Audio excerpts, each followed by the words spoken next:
Fala pessoal, mais uma vez com vocês, trazendo sempre um tema ligado ao metal e as suas inúmeras vertentes. Você está no canal Cultura Metal e o meu nome é José Antunes Júnior. E se porventura você ainda não é inscrito neste canal, se inscreva no canal, curta os vídeos e comente à vontade. Também deixe o seu apoio no Instagram. E desta vez eu vou apresentar para vocês alguns álbuns relevantes e que, de certo modo, representam um histórico do metal realizado aqui em Minas Gerais.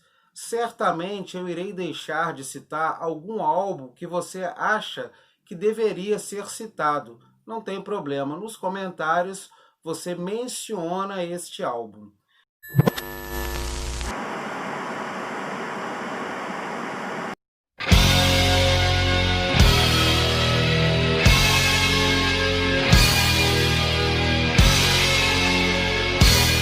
Então, o primeiro álbum que eu gostaria de demonstrar para vocês e de fazer um breve histórico é a famosa coletânea da Cogumelo Records, que é a Warfare Noise, lançada no ano de 1986.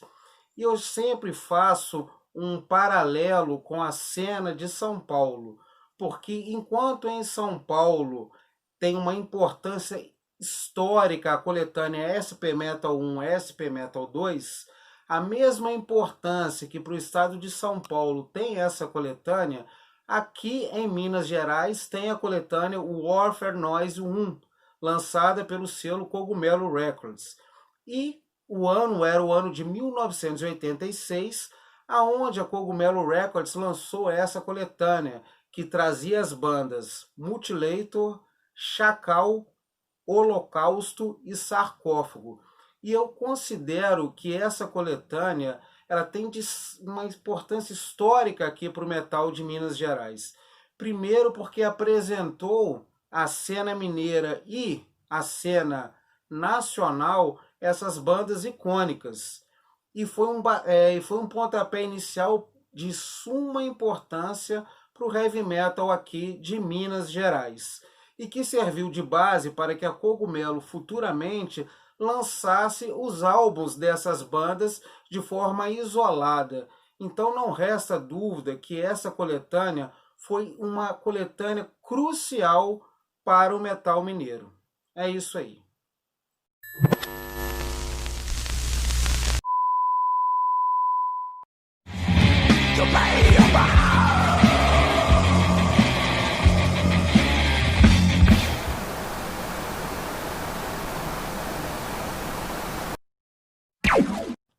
O segundo álbum que eu considero de extrema importância para o metal mineiro é o álbum da banda Sex Trash, chamado Sexual Carnage, que é este álbum aqui do Sex Trash. Muitos amantes da música extrema consideram até que o Funeral Serenade, um outro álbum do Sex Trash, seja até mais importante, mas honestamente eu prefiro o Sexual Carnage. E neste álbum aqui, é um álbum espetacular, do qual a gente tem a participação do Diddy Crazy na bateria, que para muitos ele é considerado o inventor da metranca, também conhecida como os Blast Beats.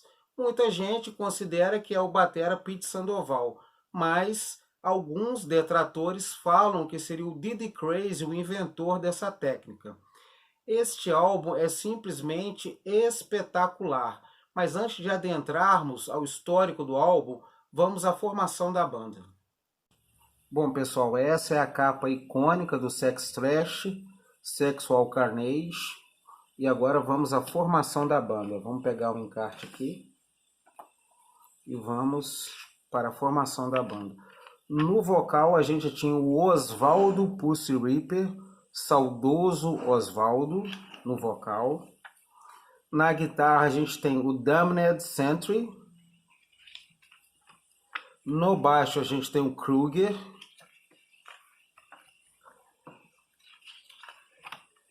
E na bateria o Diddy Crazy, que também fez parte do Sarcófago e é considerado o inventor do blast beat, também conhecido como metranca. Se isso é verdade ou não, isso é outra história. Essa era a formação do Sex Trash. Bem, esse álbum do Sex Trash é simplesmente espetacular e muitos consideram ele um marco definitivo no metal extremo aqui de Minas Gerais. Para começar, as letras do álbum trazem temas muito polêmicos à época e também no momento atual. Então traz temas como a necrofilia, satanismo, luxúria, sexismo, dentre outros. É um álbum em que nós vemos uma dispensa com relação à melodia e um acolhimento de uma agressividade, de uma pulsividade muito forte nas músicas. Ele chega a beirar o metal extremo, o black metal, e é simplesmente fantástico. As músicas, vez ou outra, recebem uma atmosfera diferenciada por um teclado colocado de forma discreta, mas extremamente relevante durante toda a execução do álbum. Eu considero esse álbum do Sex Trash uma obra-prima do metal extremo que vocês devem conhecer. E para variar, mais o lançamento da Cogumelo Records. Então, o segundo álbum que eu recomendo, Sex Trash Sexual Carnage.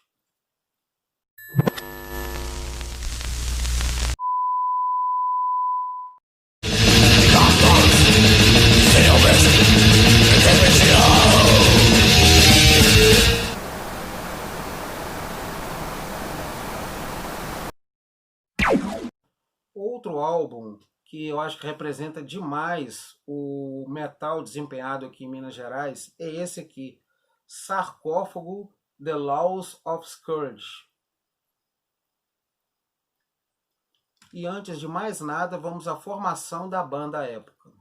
Bem, pessoal, Sarcófago, The Laws of Scourge. Vamos agora à formação do Sarcófago à época. Vou tirar aqui. À época, o Sarcófago tinha essa seguinte formação: Lúcio Oliver na bateria, Gerald Minelli no baixo e nas guitarras acústicas, Wagner Lamonier no vocal e na guitarra e Fábio Jasco na guitarra. Esta era a formação do Sarcófago no álbum The Laws of Scourge.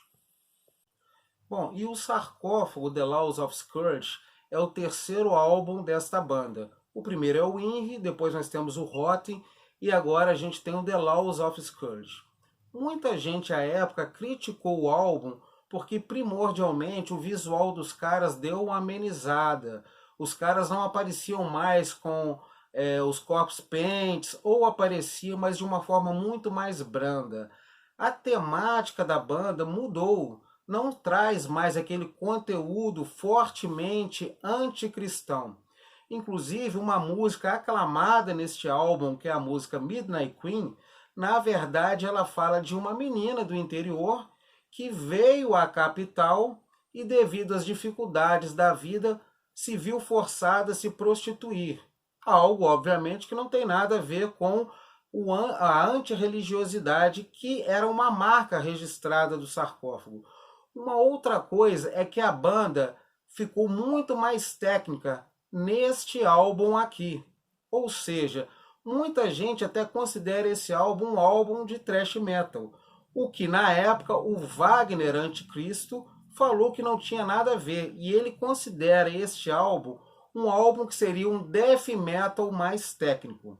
A verdade é a seguinte, este álbum é maravilhoso e tem faixas brilhantes. Além dessa Midnight Queen, a gente tem as faixas Secret Widow e outras muito relevantes, tais como a própria The Laws of Scourge e Scream from the Silence, que foi objeto de um clipe ligado à MTV. Então este aqui, cara, é um outro álbum excepcional.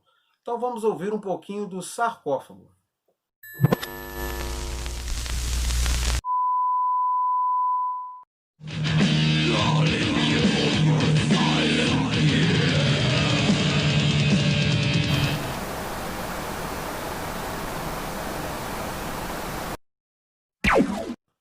Outro grande álbum do metal mineiro é o Overdose Circus of Death.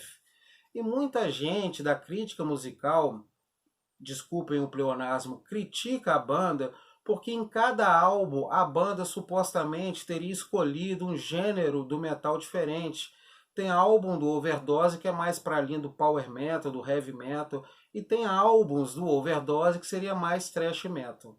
O que, convenhamos, não cola, porque a arte ela deve ser livre, e o fato da banda, num álbum tocar heavy metal e no outro thrash metal, não quer dizer que a banda não tem uma identidade, quer dizer que a banda inovou e escolheu um caminho diferente. Então, honestamente, eu não sou favorável a esse pessoal que fala que o Overdose não teria uma personalidade musical.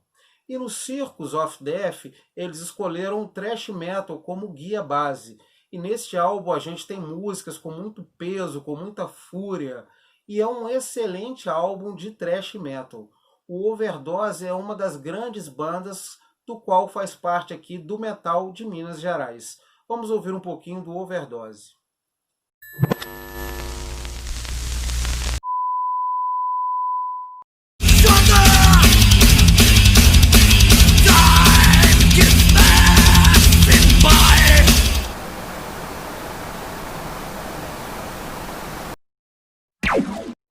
Outro grande álbum do metal mineiro é esse aqui, o Witchhammer Ode to Death, da grande banda Witchhammer. E antes de adentrarmos o mérito, vamos à formação da banda. Fala pessoal, Witchhammer com Ode to Death. Vamos agora à formação da banda. Temos que abrir aqui o encarte. Um encarte diferenciado, e a formação está aqui. Então nós temos Cacito no baixo e no vocal, o Paulo Caetano na guitarra base e no vocal, o Rogério Senna na guitarra solo e como backing vocals, e na bateria e backing vocals a gente tem o Ted. Essa era a formação do Witchhammer à época. Bem, e esse álbum do Witchhammer, ele traz uma excelente mistura de thrash metal, hardcore e death metal. As letras deste álbum possuem um conteúdo fortemente político, e no intervalo entre uma canção e outra, a gente tem vários discursos a favor da democracia, o que tem tudo a ver com a temática desempenhada pela banda. Além disso, neste álbum do Witchhammer, a gente tem uma música que fez parte da coletânea Warfare Noise 2, que é a música Weekend and Auschwitz. E também tem uma outra música, que é a música do Sagrado Inferno, Perseguição. E também tem uma música chamada Darktherium, que já participou de um outro álbum da mesma banda. Em suma, é um álbum fantástico, Witchhammer. Vamos ouvir um pouquinho.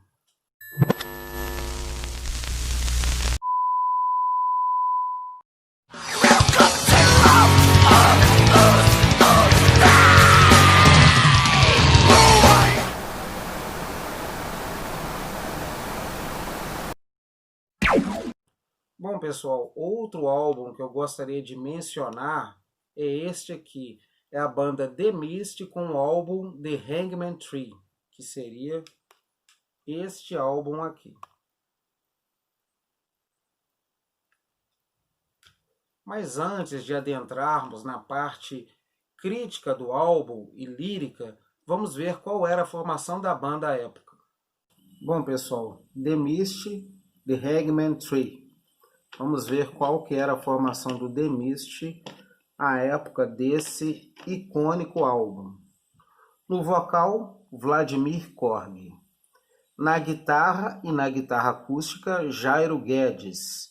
No baixo e no teclado, Marcelo Dias. E na bateria, Cristiano Salles. Esta era a formação do The Mist à época do The Hangman Tree.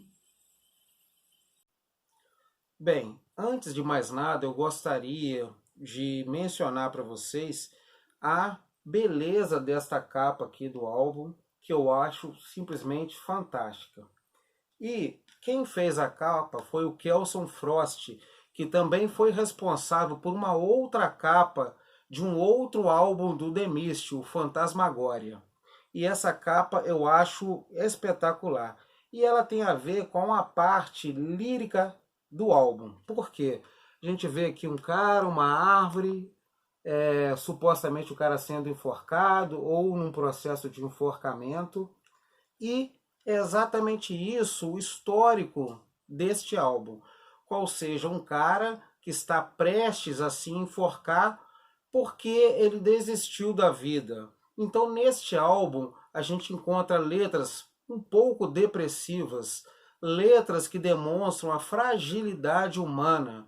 E também, não poderia faltar, letras de cunho antirreligioso e de cunho político.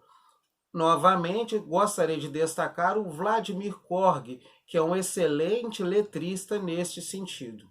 Uma outra coisa interessantíssima desse álbum é que ele traz um thrash metal muito bem técnico, muito melódico e também muito climático e atmosférico. O teclado deste álbum foi realizado pelo Marcelo Dias, que desempenhou climas e nuances espetaculares.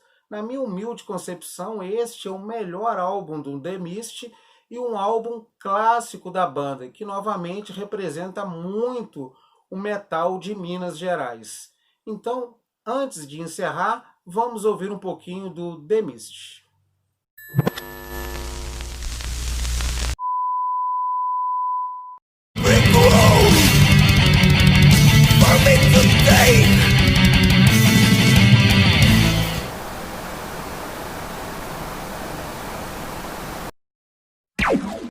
Bom, e eu gostaria de encerrar esse vídeo com mais um clássico absoluto do metal aqui de Minas Gerais, que é este álbum aqui, Sepultura, Esquizofrenia. E, como todos já sabem, o Esquizofrenia trouxe um ar diferente ao Sepultura, tendo em vista que foi o álbum que estreou o Andreas Kisser. Mas uma coisa que a gente nota no Esquizofrenia, sobretudo, é que a produção do Sepultura melhorou de forma magistral. A gravação está muito boa, se for comparado com os álbuns anteriores.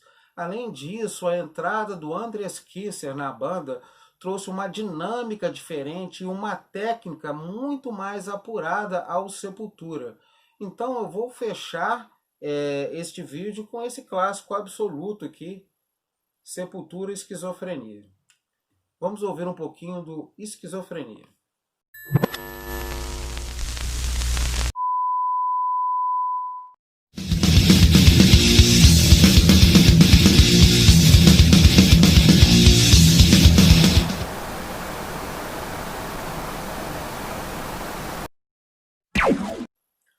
Bem, pessoal, gostaria de agradecer a você que sempre vem acompanhando o canal e, mais uma vez, muito obrigado. Estamos juntos e misturados, sempre apoiando o metal nacional. Este é um canal de metal para fãs de metal. Valeu!